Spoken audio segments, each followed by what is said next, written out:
سورہ آل عمران کی آیت نمبر 164 تک کی گفتگو مکمل ہو چکی تھی۔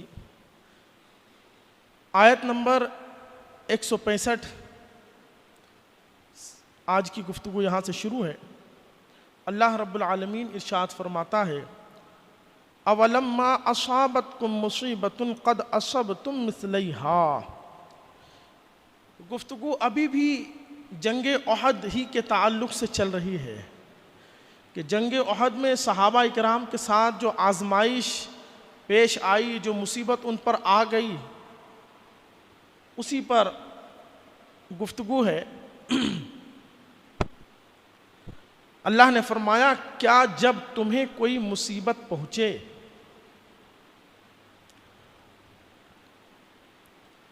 کہ اس سے دونی تم پہنچا چکے ہو، قلتم انا ھذا، تو کہنے لگو کہ یہ کہاں سے آئی؟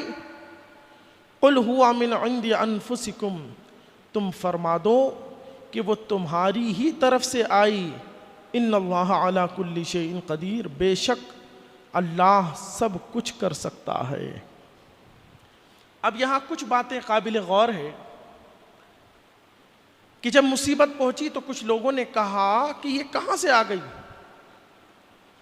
اور اللہ فرماتا ہے حالانکہ تم اس سے دگنی مصیبت سامنے والوں کو پہنچا چکے۔ تو وہ کون سی مصیبت تھی جو آئی تھی؟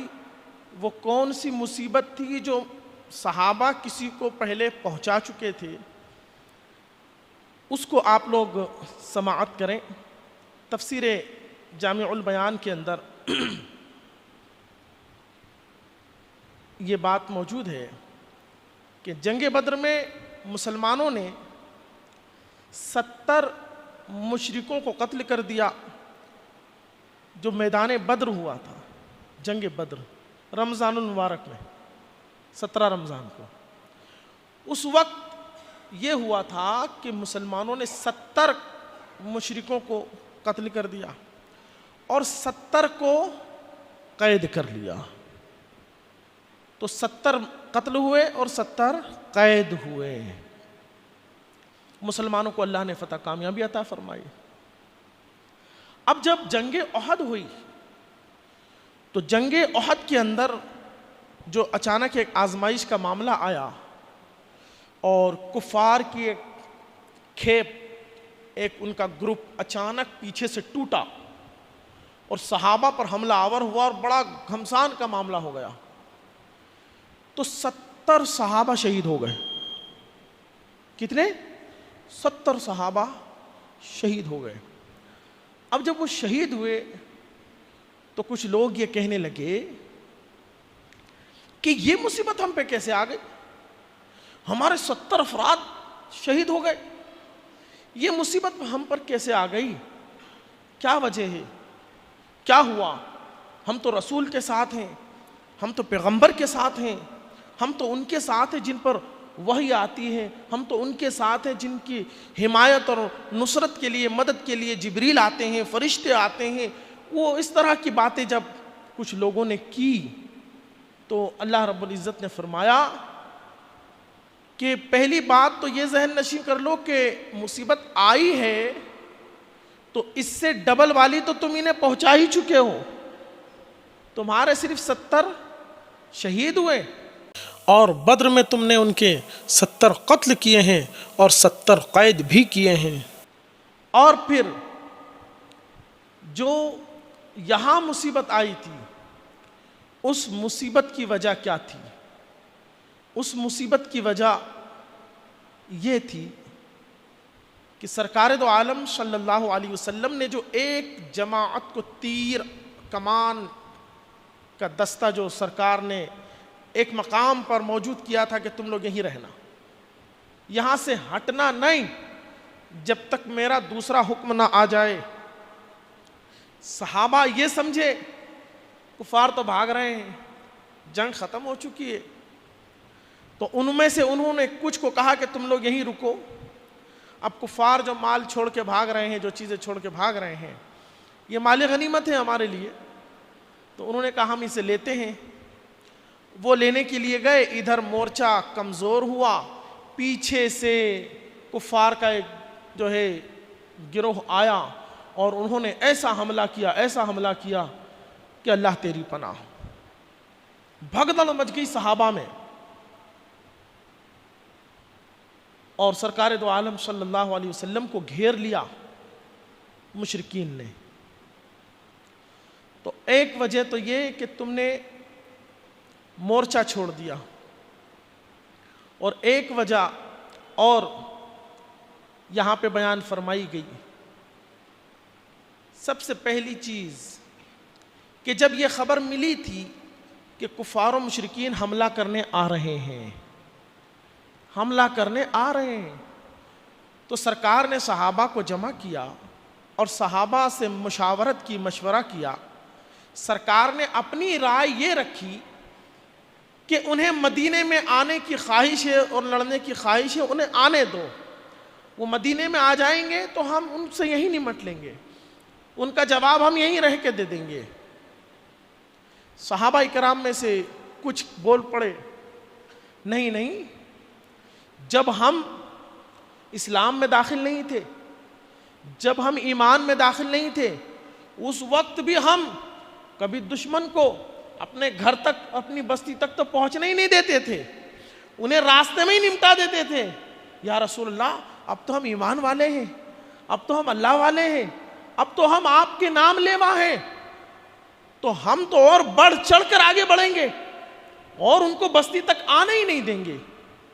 جب ان لوگوں نے اس طرح کی بات کی، یہ تفسیر در منصور کے اندر امام جلال الدین سیوطی نے اس بات کو لکھا، اور تفسیر تبری کے حوالے سے امام سیوطی نے لکھا کہ جب انہوں نے یہ بات کی نا، تو سرکار نے کہا اچھا ٹھیک ہے، تم کہتے ہو نا باہر چلیں، وہ جہاں پر ہیں ان کو راستے ہی میں روک کر کے ان کو جواب دے دیا جائے۔ سرکار نے کہا ٹھیک ہے۔ اب حضور علیہ الصلوۃ والسلام تیاری کے لیے نکل پڑے۔ سرکار نے جنگ کے لیے جو کچھ بھی لباس وغیرہ پہننا تھا، ہتھیار وغیرہ لگانے کے جو معاملات تھے، سرکار اس میں مصروف ہوئے۔ ادھر صحابہ میں آپس میں گفتگو شروع ہو گئی۔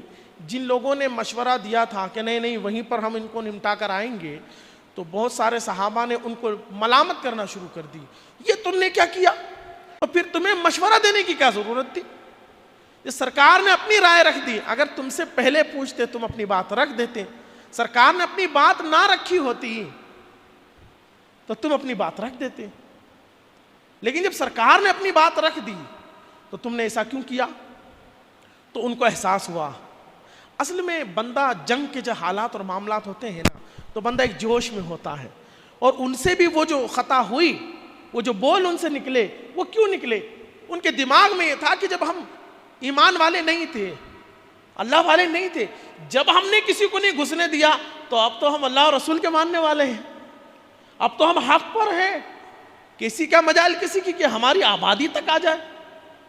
اس جوش میں ان سے وہ جملے نکل گئے، لیکن صحابہ نے ان کو ٹوکا اور بولا نہیں یہ تم نے غلط کیا، تمہیں نہیں بولنا تھا۔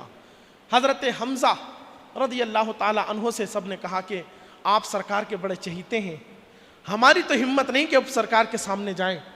حضرت حمزہ سے کہا آپ جائیں اور سرکار سے کہیں کہ یا رسول اللہ جو آپ کہہ رہے ہیں ہم اسی میں راضی ہیں، آپ جو کہیں گے ہم اسی میں راضی ہیں، آپ نے جو منصوبہ بیان فرمایا ہے ہم اسی کے مطابق آگے چلیں گے۔ آقا علیہ الصلوۃ والسلام نے ارشاد فرمایا کہ سنو، کہ اب اس بات کو سن لو کہ کسی نبی کو یہ زیبا نہیں دیتا کہ جنگ کا لباس پہن لے تو جنگ سے پہلے وہ اتار دے، یہ نبی کی شان ہی نہیں ہے۔ نبی جب جنگ کا لباس پہن لے اور تیاری کر لے تو پھر جنگ سے پہلے نبی اس لباس کو، اس ہتھیار کو نہیں رکھے گا۔ اللہ اکبر۔ اب جب یہ بات کہی، آقا علیہ الصلوۃ والسلام نے آگے ایک جملہ اور ارشاد فرمایا کہ اب اس وقت تک نہیں اترے گی یہ زرا جب تک کہ تم پر جو مصیبت آنے والی ہے وہ آ کر کے رہے۔ دیکھیں آپ، اگر وہ مشورہ مان لیا ہوتا تو وہ جو اچانک ٹوٹے ہیں اور 70 صحابہ کو شہید کر دیا گیا، لیکن بہرحال جو قسمت میں ہے، جو مقدر میں ہے، جو ہونا ہے وہ تو ہو کے رہتا ہے۔ سرکار نے ارشاد فرمایا کہ اب جو مصیبت آنی ہے وہ تو آ کے رہے گی. اب صحابہ نے عرض کی یا رسول اللہ وہ مصیبت عام ہوگی یا خاص ہوگی, کیسی مصیبت ہوگی؟ آقا علیہ الصلوۃ والسلام نے فرمایا اب تو جب مصیبت آئے گی جبھی تمہیں پتہ چلے گا. یہ بتاتا ہے کہ میدان جنگ میں جانے سے پہلے جنگ میں جو معاملات ہونے والے ہیں, جو آزمائش آنے والی ہے, مصطفیٰ اسے پہلے سے دیکھ رہے ہیں. حضور اپنے رب کی عطا سے پہلے سے دیکھ رہے ہیں. میرے رب نے محبوب کے سامنے سے پردے ہٹا دیے ہیں. تو ایک وجہ یہ ہوئی کہ جب سرکار نے مشورہ دے دیا تھا تو نہ کہنا تھا, بیچ میں نہیں بولنا تھا, جو کہہ دیتے اسی پہ آ جاتے. تو مصیبت آنے کی آزمائش کی ایک وجہ یہ ہوئی. دوسری وجہ کون سی ہوئی کہ چلو اب تم نے یہاں پہ مشورہ دے دیا تھا, اب چلے سرکار کے چلو ٹھیک ہے جو تم کہتے وہی کر لیا جائے. اب وہ میدان میں پہنچے تو وہاں بھی سرکار نے پھر کیا کیا, تمہاری حفاظت ہی کے لیے جہاں سے دشمن نے حملہ کرنا تھا سرکار نے وہیں پر صحابہ کا ایک بہت بڑا دستہ لگا دیا ڈیوٹی پر اور تیر کمان لے کے کہ تمہیں یہیں رہنا ہے, ہٹنا نہیں ہے جب تک میرا دوسرا آرڈر نہ آ جائے. لیکن انسان تھے صحابہ, ان کے ذہن میں یہ آیا کہ اب کفار تو بھاگ ہی رہے ہیں, جنگ تو جیت چکے ہیں ہم, اب وہ جو ساز و سامان چھوڑ کے بھاگ رہے ہیں ہم لے لیں, اسے اٹھا لیں. ہم کچھ کو ڈیوٹی پہ چھوڑ دیا کہ تم یہیں رہو, ہم لے کر آتے ہیں. بس وہ مورچہ کمزور پڑا اور پیچھے سے حملہ ہو گیا اور بڑی آزمائش ہو گئی. 70 صحابہ شہید ہوئے. یہ بات ہوئی. ایک بات اور یہاں پر ایک وجہ اور ہے جسے تفسیر کبیر میں امام فخر الدین رازی رحمۃ اللہ علیہ نے بیان فرمایا کہ جب جنگ بدر میں 70 مشرکین قیدی ہوئے تھے, 70 تو قتل ہو گئے, 70 قیدی بن کر کے آئے. تو جب قیدی بن کر کے آئے تو حضرت علی سے روایت منقول ہے کہ جبریل امین نبی کریم صلی اللہ علیہ وسلم کے پاس بدر کے دن آئے تو کہنے لگے یا رسول اللہ صلی اللہ علیہ وسلم بے شک اللہ تعالیٰ نے آپ کی قوم کا قیدیوں سے فدیہ لینا ناپسند کیا ہے. اللہ کو پسند نہیں کہ تم ان سے فدیہ یعنی کچھ جرمانہ لے کر کے ان کو چھوڑ دیں.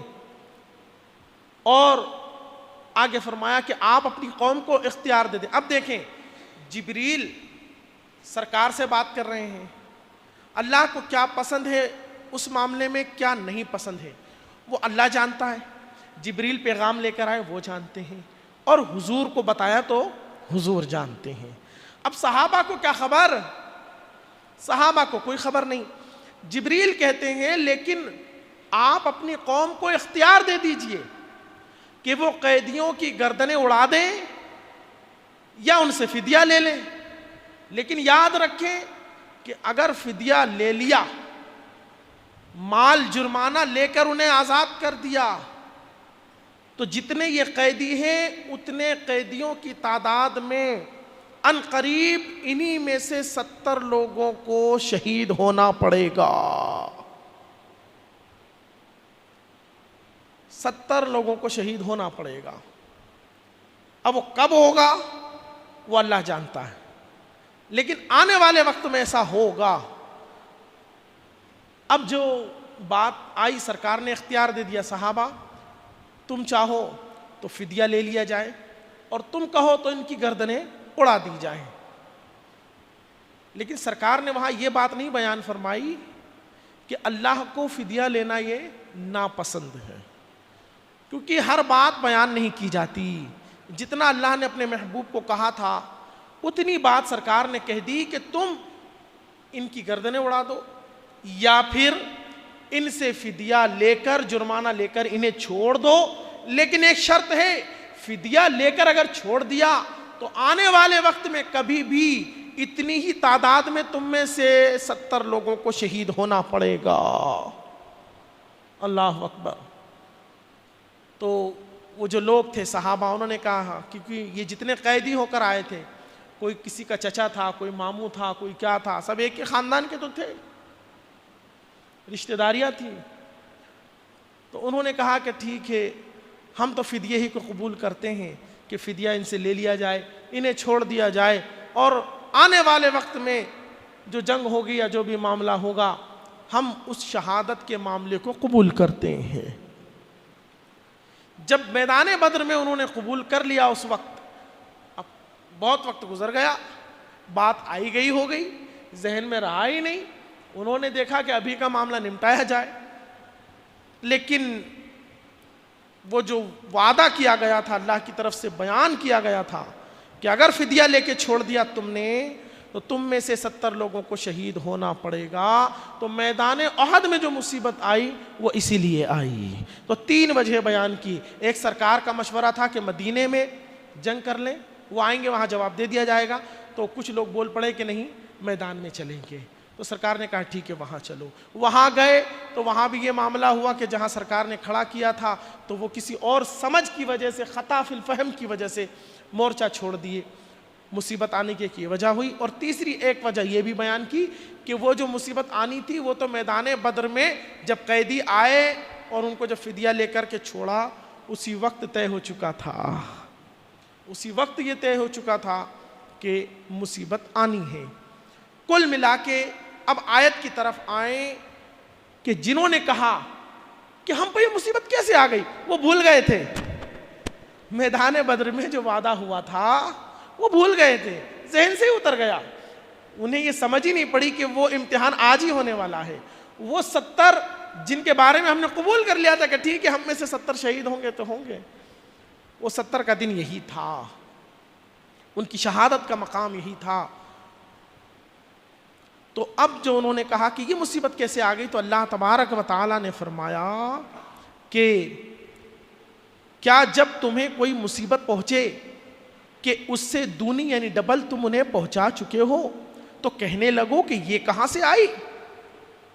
اللہ نے اپنے محبوب سے فرمایا قل، تم فرما دو کہ وہ تمہاری ہی طرف سے آئی ہے، یہ تمہاری ہی طرف سے آئی ہے، بے شک اللہ تعالیٰ سب کچھ کر سکتا ہے. یہاں ہمیں سوچنی بات کو ذہن میں رکھنا چاہیے. ہمارے اوپر جب کوئی مصیبت آتی ہے نا تو عام طور پر لوگ یہ جملہ کہتے ہیں ارے ہم نے کس کا کیا بگاڑا ہے. سوچئے تو اگر ہم پہ کوئی مصیبت آتی ہے تو ہمیں سوچنا چاہیے اور ہمیں یہی کہنا چاہیے کہ جو کچھ ہے ہم سے کوئی ایسا کام ہوا ہے جس کی بنا پر ہم سے ہمارے اوپر یہ مصیبت آئی ہے. آپ اور ہماری کیا اوقات اور حیثیت ہے. انبیاء اکرام ان پر جب کوئی مصیبت آتی تھی تو کبھی انہوں نے یہ نہیں کہا کہ یہ کیوں آ گئی اور ہم نے تو ایسا کوئی کام ہی نہیں کیا، نہیں، بلکہ ان کا عالم تو یہ تھا کہ وہ یہی کہتے تھے کہ جو کچھ ہے ہمارے اعمال کا بدلہ ہے، ہمارے رب کی طرف سے جو بھی آ رہا ہے ہمیں بخوشی قبول ہے. تو ہمیں بھی یہ سوچنا چاہیے کہ اگر کوئی مصیبت ہم پر آئے تو وہ ہمارے ہی کسی عمل کا نتیجہ ہے. ہمیں ہوش ہی نہیں رہتا ہم نے صبح کیا کیا، دن میں کیا کیا، کتنے قانون ہم توڑ دیتے ہیں اسلام کے. اللہ اکبر. آگے کی آیت وما اصابکم یوم التقى الجمعان فبإذن اللہ ولیعلم المؤمنین. اللہ فرماتا ہے اور وہ مصیبت جو تم پر آئی جس دن دونوں فوجیں ملی تھیں وہ اللہ کے حکم سے تھی اور اس لیے کہ پہچان کر آئے. یعنی جس دن جنگ ہوئی تو حالات یہ ہوئے کہ مسلمانوں کا لشکر. اب اس آیت کی تفسیر کو سنیں. امام جلال الدین سیوطی رحمۃ اللہ علیہ نے تفسیر در منصور میں اس آیت کی وضاحت کرتے ہوئے لکھا کہ ہوا یہ کہ جنگ احد کے دن سرکار 1000 مسلمانوں کا لشکر لے کے چلے، 1000 لوگوں کا لشکر لے کر کے سرکار چلے. جب احد اور مدینے کے درمیان شرط کے مقام پر تھے، بیچ میں تھے، تو عبداللہ بن ابی 1/3 افراد کو لے کر الگ ہو گیا. یعنی 1/3 تقریباً 300 کچھ لوگوں کو لے کر کے وہ الگ ہو گیا، چونکہ وہ منافق صفت آدمی تھا، اور جتنے اس کی طرح کی فکر والے تھے وہ اس کی باتوں میں الجھ گئے، اور اس نے کہا کہ حضور علیہ الصلوۃ والسلام نے ان لوگوں کی اطاعت کی اور میری بات نہ مانی۔ دیکھیں منافقوں کا وتیرہ، اس نے بھی کچھ مشورہ دیا ہوگا، عبداللہ بن ابی نے بھی کوئی مشورہ دیا ہوگا، صحابہ نے کہا، حضور نے کہا کہ ہم یہیں جنگ لڑیں گے، عبداللہ بن ابی نے بھی کچھ مشورہ دیا، کچھ صحابہ نے یہ مشورہ دیا کہ ہم میدان میں جائیں گے، یہاں نہیں لڑیں گے۔ سرکار نے اب کسی نہ کسی ایک بات کو تو سرکار نے قبول کرنا تھا، سرکار نے وہ بات قبول کر لی کہ وہاں میدان میں جا کر کے جنگ ہوگی۔ اب عبداللہ بن ابی اور اس کے جو ماننے والے تھے وہ سرکار کے ساتھ شامل تو ہو گئے، لیکن ان کے دل میں وہ کھٹکتا رہا، منافقوں کے دل میں کیا، میری نہیں مانی، میری نہیں مانی۔ اسی سے بات سمجھ میں آتی ہے کہ کبھی مشورہ ہو، گھر میں باپ ہو، دادا ہو، یا گھر کے بڑے ہوں، یا کوئی عالم ہو، کوئی مفتی ہو، کہیں اگر آپ مشورہ دیتے ہیں تو مشورہ دینے کا یہ مطلب نہیں ہے کہ آپ کی بات مان ہی لی جائے۔ مشورہ دینے کا مطلب ہوتا ہے آپ اپنی بات رکھ دیں، آپ اپنی بات رکھ دیں، آپ اپنی بات رکھ دیں، جو اکثر اور یا سب کو بہتر لگے گا وہ کر لیا جائے گا۔ لیکن جن کے دلوں میں کجی رہتی ہے، جو اپنے آپ کو بہت زیادہ سمجھدار عقل مند سمجھتے ہیں، وہ پھر میری مانی نہیں، میری نہیں مانی چاچا نے، میری نہیں مانی ابا نے، میری نہیں سنی دادا نے، میری نہیں سنی خالو نے۔ اسی طرح سے پھر خاندانوں میں، معاشرے میں، محلے میں کوئی کمیٹی بنی ہوتی ہے، وہاں کسی بات پہ مشورہ ہوتا ہے، تو اصول اور قاعدہ یہ ہے کہ جس پر زیادہ لوگ متفق ہو وہ بات مان لی جائے۔ ہر ایک کے مشورے پہ عمل ہو نہیں سکتا۔ تو یہاں بھی عبداللہ بن ابی کو ایک تکلیف ہو گئی کہ میری نہیں مانی، میری نہیں مانی، ان کی مان لی۔ تو منافق اور شک والے لوگوں نے اس کی اتباع کی، جن کے دلوں میں کجی تھی، یا جو صرف نام کے مسلمان ہو گئے تھے، صرف شامل ہو گئے تھے، تو اب وہ سب چھٹنے لگے۔ اور جب وہ الگ ہوئے تو حضرت عبداللہ ایک صحابی ہیں جو قبیلہ بنو سلمہ سے تعلق رکھتے تھے، وہ ان کی طرف آئے اور انہوں نے سمجھایا کہ کہاں جا رہے ہو، اے میری قوم کے لوگوں کہاں جا رہے ہو۔ اب دیکھیں آپ یہاں پر اللہ نے کیا فرمایا کہ مصیبت آئی اور یہ تمام معاملات ہو رہے ہیں اس لیے کہ پہچان کرا دے کس کی، وَلِيَعْلَمَ الَّذِينَ نَافَقُوا، ایمان والوں کی، اور اس لیے کہ پہچان کرا دے ان کی جو منافق ہوئے۔ دوست اور دشمن کی پہچان مشکل وقت میں ہی ہوتی ہے۔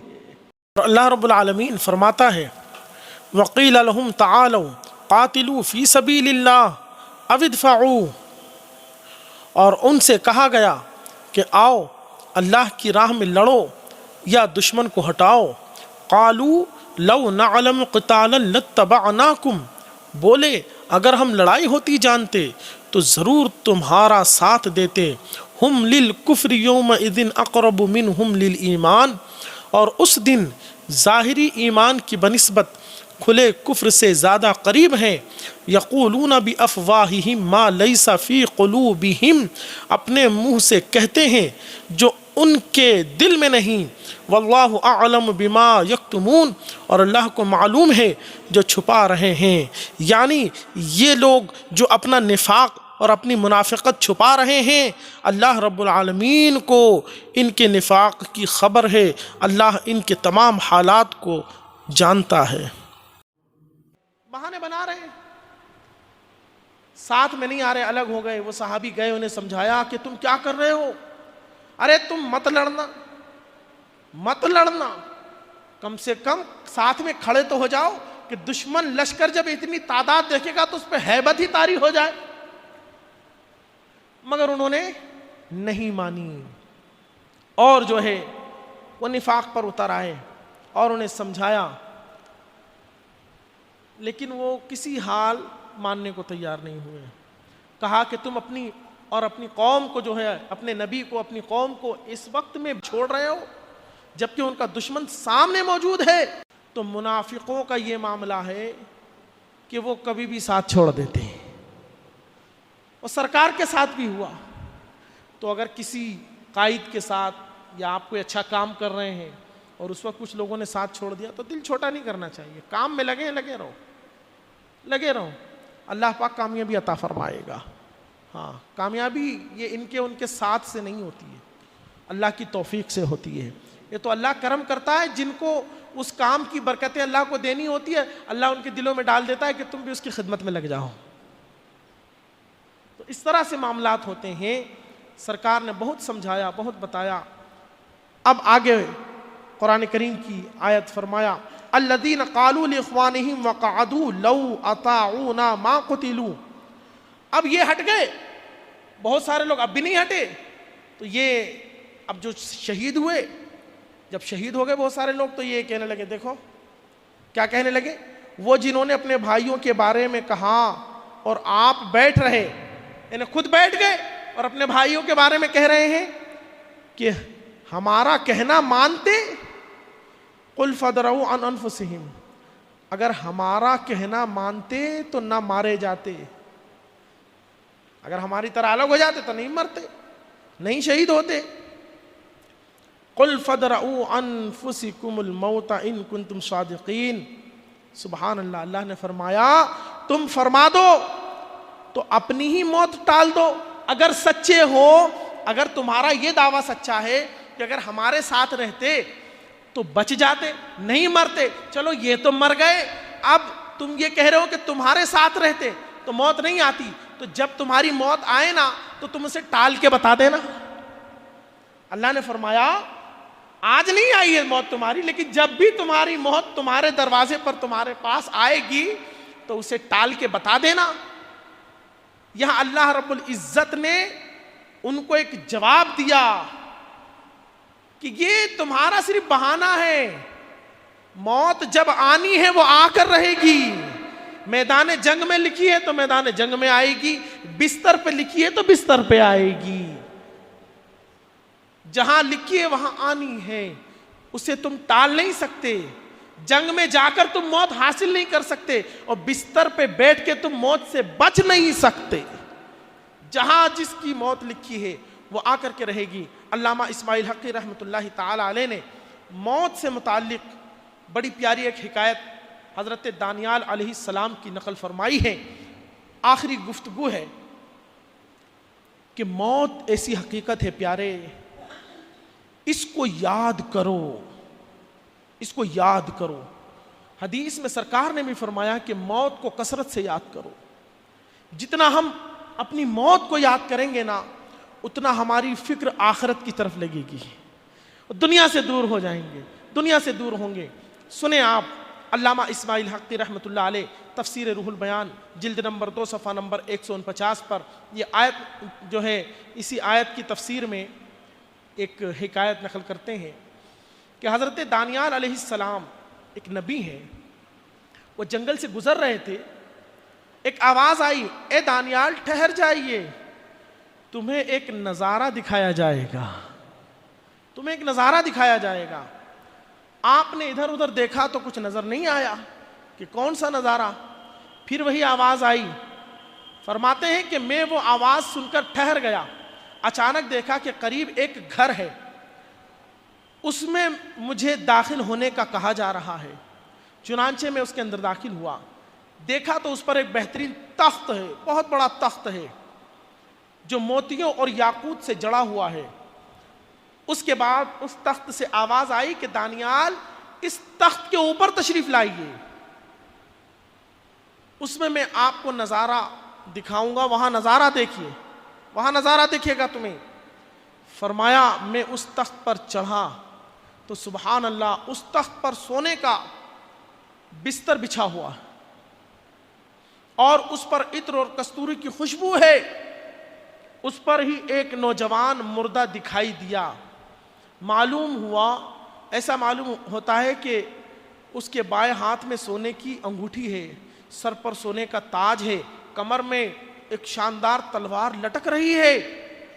پھر اس تخت سے آواز آئی کہ اس کی تلوار کو اٹھا کر دیکھیے۔ اب اس کی تلوار اٹھائی تو اس کی تلوار پر لکھا ہوا تھا، اب وہ جو مرنے والا ہے نا اس کا بیان لکھا ہوا تھا تلوار پر۔